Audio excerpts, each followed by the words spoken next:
உயிரோட இருக்க முருகன் சிலை எங்க இருக்குன்னு உங்களுக்கு தெரியுமா? அது ரத்த ஓட்டத்தோட இருக்க முருகன் சிலை. இந்த சிலையை செஞ்ச சிப்பியோட கை விரல்கள் வெட்டப்பட்டிருக்கு. அது இல்லாம அவரோட கண்ணும் நோண்டப்பட்டிருக்கு. எஸ், இந்த சிலைக்கு பின்னாடி ரொம்ப பயங்கரமான ஒரு வரலாறு இருக்கு. நான் உங்களுக்கு சொல்ல தெரிஞ்சுக்கோங்க. இடத்துல ஒரு சிப்பிக்கு கனவுல ஒரு ரொம்பவே அழகான ஒரு முருகன் உருவம் தோண்டி இருக்கு. ரொம்ப அழகா இருந்திருக்கு. அதே மாதிரி ஒரு சிலையை வடிக்கணும்னு சொல்லிட்டு அந்த சிப்பி அந்த சிலையை அடிக்க ஆரம்பிச்சிருக்கு. சிலை ஒரு எதிர்பார்க்கப்பட்ட அளவோட ரொம்பவே அழகா வந்திருந்தது. பார்த்துட்டு இருந்த ஒரு சோழ மன்னன் என்ன பண்றான்னா, இந்த சிப்பி இவ்வளவு அழகான ஒரு சிலையை வடிவமைச்சிருக்கான், அதே மாதிரி எந்த சிலையும் வடிவமைக்க கூடாது, இவன் இந்த சிலையை பிடுங்கிட்டு இவனோட கை விரலை வெட்டணும் அப்படின்னு சொல்லி முடிவு பண்ணியிருக்காரு. அதே மாதிரி அந்த சிலையை அவர்கிட்ட இருந்து வாங்கிட்டு அவரோட விரலை, சிப்பியோட விரலை வெட்டி இருக்காரு.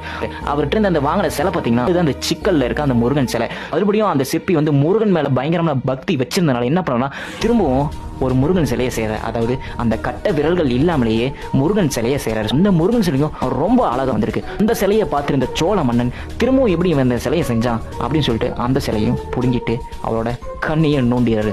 விரல்களும் இல்ல,